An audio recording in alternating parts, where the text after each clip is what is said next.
In order to master any subject, you must know what you don't know and try to find the answers. Eventually, you begin to know what you did not know. So you are one step closer to mastery of that subject. Then again, you realize that you don't know something that is needed to be known in order to master the subject further. So you did not know that you did not know something, and then because your knowledge expanded, you were able to uncover what you did not know. So now this particular topic or question becomes something that you know that you do not know. In this way, you try to find the answer, then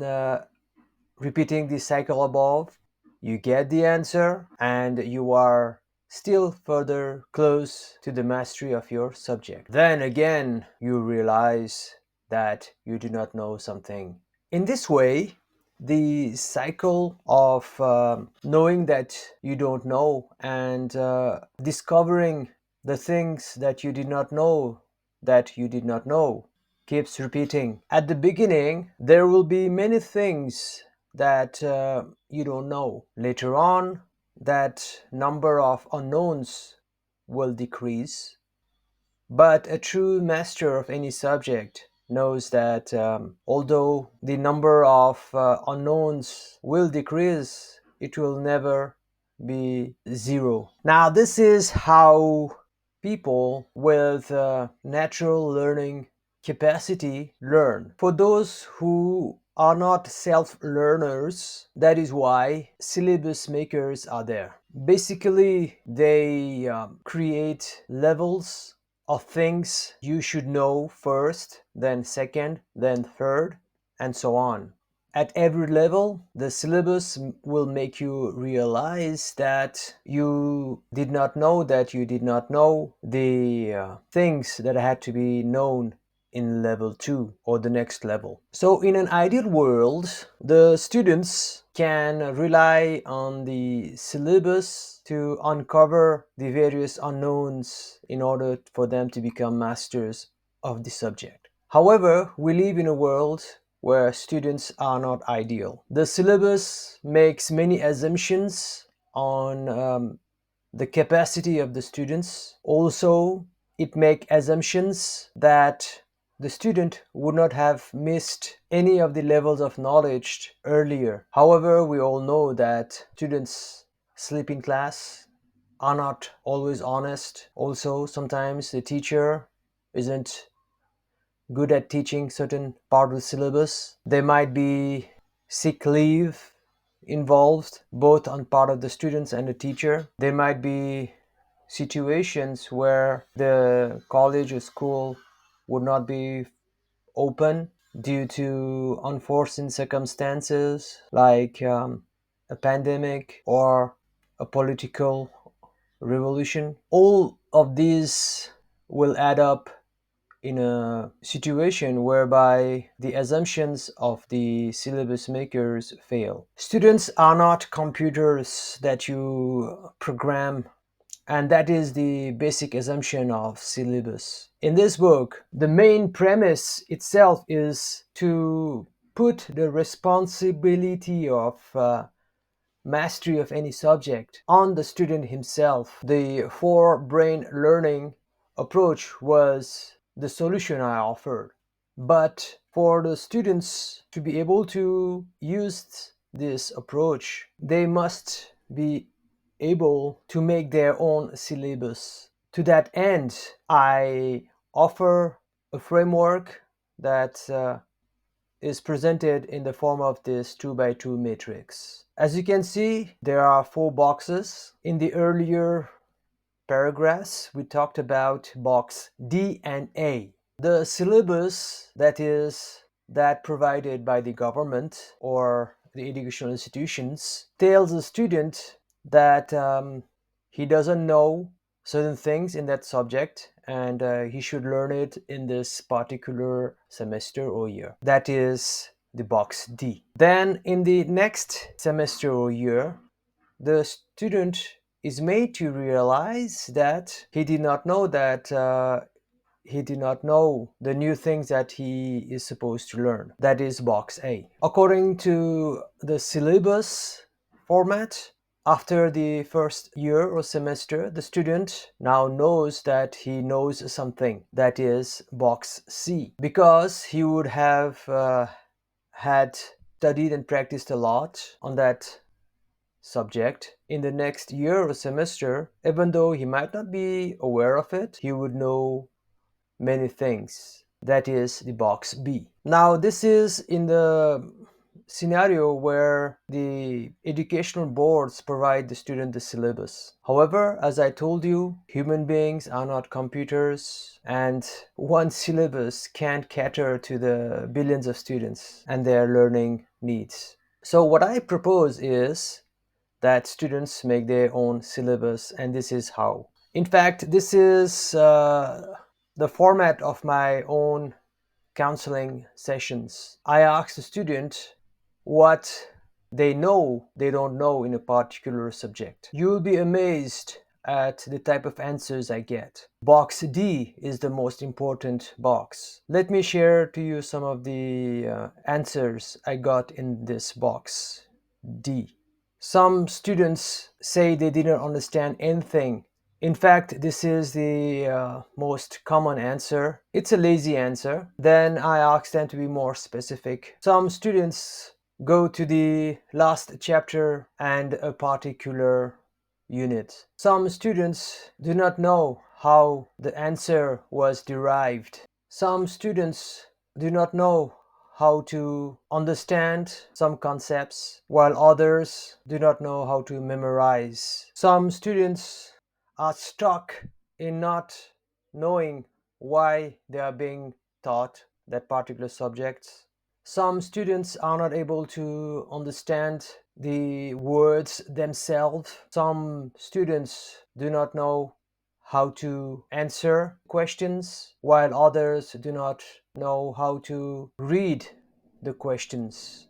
In this way, through these examples of various unknowns, you can appreciate the fact that no syllabus could have guessed what the students know and do not know. The best way is to ask the students themselves. Once they open up in my counseling sessions, I do not judge, and using the 4-brain learning approach, I determine one of the 4 learning approach for them.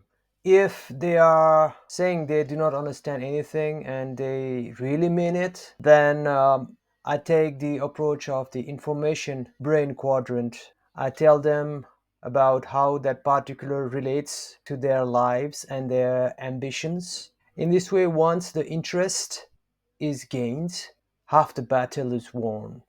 After the student realizes the value of that subject, then I help them find the application of most of the chapters of the subject. If I see that the student is interested in the subject but is not able to make progress in the understanding and the various tasks required in that subject, I look for the basic skills data that he misses. He might be eager but unable to solve a differential equation, but upon investigation, I find out that he is unaware of many of the algebraic functions that are presumed to be known in order to solve this advanced equation. So I direct him towards rediscovering the old math. Similarly, a student might be eager and unable to understand a chapter in economics, but he misses the skill of reading a complex sentence and identifying the verbs, the adjectives, the subject, the adverbs, the objects in the sentence. And so I coach him on that. In this way, I took the approach of the scale brains quadrant. If I see a student is smart but is frustrated by the subject, leading him to give less time in his studies, then I try to give him the map of that subject. I explain how each of the topics are interlinked to produce an outcome. Basically, I help the student rise from the details or the trees to the conceptual level or the forest view level. That excites the students tremendously because now he has a sense of direction and he doesn't feel like a chicken rummaging on corns on the floor. Now he feels like an eagle soaring in the sky. So this is the knowledge brain quadrant approach. Finally, if I see the student is really lost with that subject, then I bridge his interest, hobbies with that particular subject in any remotely sensible manner. Earlier on, I give an example of how I was able to bridge demand and supply of economics with boy-girl relationship. In this way, using the wisdom brain quadrant, the students feels connected with that subject. Once the student is open about what he doesn't know, he has to expose himself to learning experts like me and maybe you in the future. What happens after this such an exposure is that we are able to uncover more things that the student doesn't know, that he doesn't know, and that he is happily and willingly accepting. In this way, we are making a syllabus for every student that is different from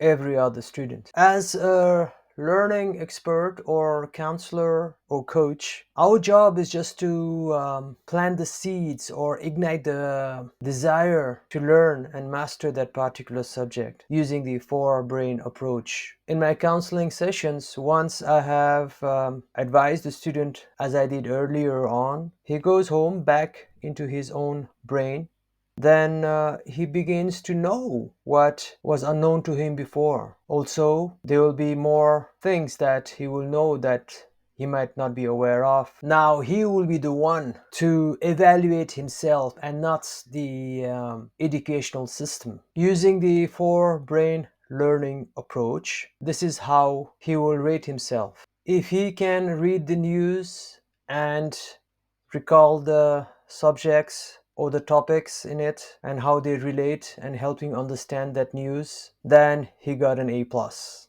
If he meets a professional in the subject that he is trying to master and he is able to understand what that person is saying on top of chipping in some paraphrasing or questions related to that subject, then he got an A plus.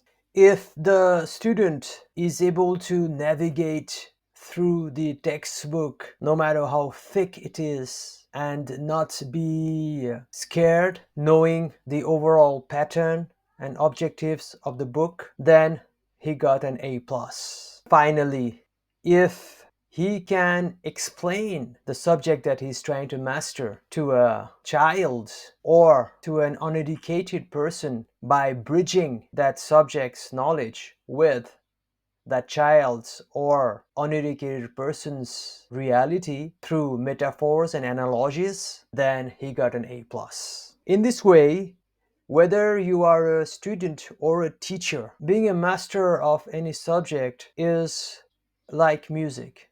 In music, there are two parts. One is the actual sound, and the other is the silence. By combining these two, there is music. Similarly, in learning, there are two parts. The first is the known, and the other is the unknown. The two will have to be combined in order to create a symphony or the mastery of the subject. That is why there is no end in knowledge, like there is no limit to the music that can be created. This section was a bit hard for me to explain, but I'm sure that You gave me the benefit of the doubt, and by the time you have reached the end of this section, you understood the gist of what I wanted to say here. You have to start with the things that you do not know that you know or you are aware of. That will uncover many things that you were not aware that you did not know. Then you will know them. Some you'll be very aware that you know, while others will be more in the subconscious realm and automatic.